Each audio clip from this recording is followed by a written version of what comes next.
Halo, Assalamualaikum warahmatullahi wabarakatuh. Teman-teman, pada video kali ini kita akan belajar mengenai reaksi redoks. Sebelumnya, perkenalkan saya Setiawan Hayu Primono, mahasiswa pendidikan kimia FKIP UNS angkatan 2019. Nah, apa aja sih yang bakal kita pelajari?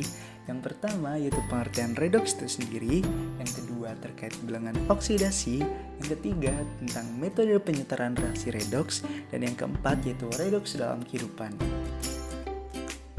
Secara umum, redoks merupakan reaksi yang terdiri dari reaksi reduksi dan oksidasi, di mana pada reaksi ini terjadi perubahan bilangan oksidasi dari suatu atom, ion maupun molekul. Reduksi sendiri merupakan reaksi yang mengalami penurunan biloks, kemudian mengikat elektron, melepas oksigen, dan terjadi pada oksidator. Sementara oksidasi adalah reaksi yang mengalami kenaikan biloks, kemudian melepas elektron, mengikat oksigen, dan terjadi pada reduktor. Ngomong-ngomong bilangan oksidasi, apa sih itu bilangan oksidasi? Bilangan oksidasi merupakan bilangan yang menyatakan nilai valensi dari suatu atom. Nilai ini bisa positif maupun negatif. Nah, ada pun aturan umum bilangan oksidasi, teman-teman. Yang pertama, unsur bebas seperti Fe, Cu, dan unsur-unsur bebas lainnya akan mempunyai biloks sama dengan 0. Yang kedua, unsur H mempunyai biloks sama dengan +1, namun dalam senyawa hidrida, unsur H akan mempunyai biloks sama dengan -1. Yang ketiga, unsur O mempunyai biloks -2, sementara dalam senyawa peroksida, O akan mempunyai biloks sama dengan -1. Yang keempat, unsur F selalu mempunyai biloks -1.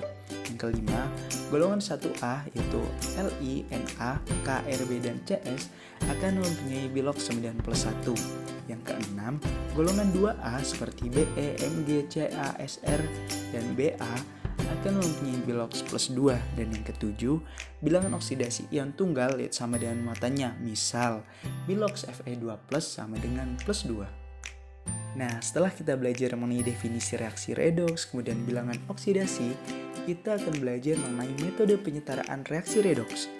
Nah, metode penyetaraan reaksi redoks dibagi menjadi dua, yaitu metode setengah reaksi dan metode biloks. Pertama, kita akan belajar mengenai penyetaraan menggunakan metode setengah reaksi. Misalnya, pada reaksi CuO plus NH3 menjadi N2 plus H2O plus Cu, kita akan setarakan menggunakan metode setengah reaksi.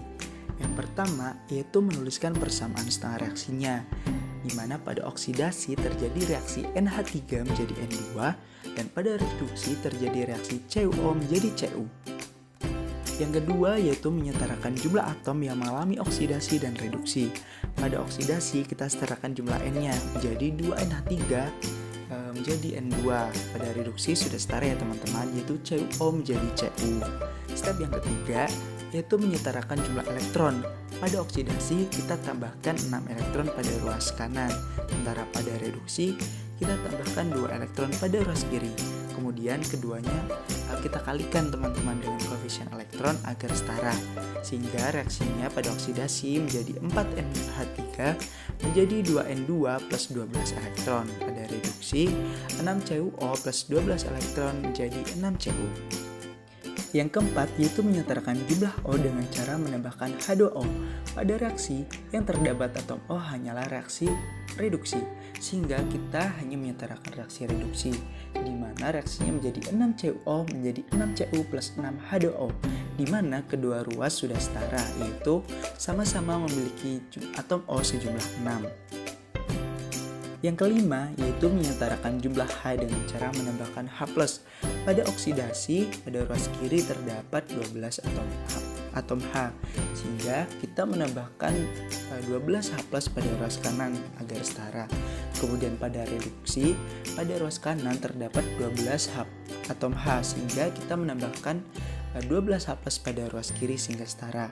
Kemudian kita menjumlahkan kedua reaksi sehingga reaksi setaranya menjadi 4NH3 plus 6CuO menjadi 2N2 plus 6Cu plus 6H2O. Yang kedua, kita akan belajar menyetarakan menggunakan metode biloks. kita akan menggunakan reaksi yang sama, yaitu CuO plus NH3 menjadi N2 plus H2O plus Cu. Pada penyetaran reaksi menggunakan metode Bilox, langkah yang pertama dilakukan yaitu menyetarakan atom selain H dan O, di mana reaksinya menjadi CuO plus 2NH3 menjadi N2 plus H2O plus Cu. Yang kedua, yaitu menentukan Bilox masing-masing unsur, di mana Bilox masing-masing unsur dapat dilihat pada layar. Yang ketiga, yaitu menentukan naik turunnya Bilox, kemudian menyamakannya dengan cara dikalikan, di mana reaksinya menjadi 6CuO plus 4NH3 menjadi 2N2 plus 6H2O plus 6Cu. Langkah yang keempat, yaitu menyamakan jumlah muatan dengan H+, lalu menyamakan jumlah H dengan menambahkan H2O. Namun, bisa kita lihat bersama-sama bahwa muatan di kedua ruas sudah setara, begitupun dengan jumlah atom H, sehingga sudah diperoleh reaksi yang setara, yaitu 6CuO plus 4NH3 menjadi 2N2 plus 6H2O plus 6Cu. Nah, selanjutnya kita akan belajar mengenai reaksi redoks dalam kehidupan. Ada apa aja sih? Yuk kita simak bareng-bareng. Yang pertama ada pembakaran. Teman-teman, ternyata pembakaran merupakan salah satu contoh reaksi redoks, di mana ketika pembakaran, oksigen yang ada di atmosfer akan berikatan dengan karbon maupun hidrogen yang ada di dalam senyawa yang dibakar. Selama proses pembakaran berlangsung, oksigen yang ada di atmosfer berkurang, sedangkan senyawa yang dibakar mengalami oksidasi. Reaksi yang terjadi dalam pembakaran gas LPG misalnya, di mana reaksinya yaitu Ca4 plus 2O2 menjadi Ca2 plus 2H2O. Dapat kita lihat bersama-sama bahwa pada reaksi tersebut terjadi reaksi pengikatan oksigen sehingga termasuk reaksi oksidasi. Contoh yang kedua yaitu fotosintesis. Proses fotosintesis berlangsung di daun tanaman. Pada fotosintesis, karbon dioksida dan air bergabung dengan adanya sinar matahari untuk melepaskan oksigen dan glukosa. Glukosa yang terbentuk dalam seluruh proses fotosintesis digunakan untuk bahan bakar reaksi metabolisme tanaman. Dalam fotosintesis, air dioksidasi dan karbon dioksida direduksi. Reaksi yang terjadi yaitu 6CO2 plus 6H2O plus cahaya matahari menjadi C6H12O6 plus 6O2. Pada reaksi terjadi pelepasan oksigen sehingga termasuk reaksi reduksi. Contoh berikutnya yaitu pada pemutihan pakaian, di mana pada saat pemutihan pakaian terjadi reaksi oksidasi. Oksidator yang bisa digunakan adalah natrium hipoklorit dan hidrogen peroksida. Dekolorisasi pada pakaian terjadi karena elektron bergerak di antara tingkat energi yang berbeda. Segala jenis dekolorisasi dapat dihilangkan dengan oksidasi elektron.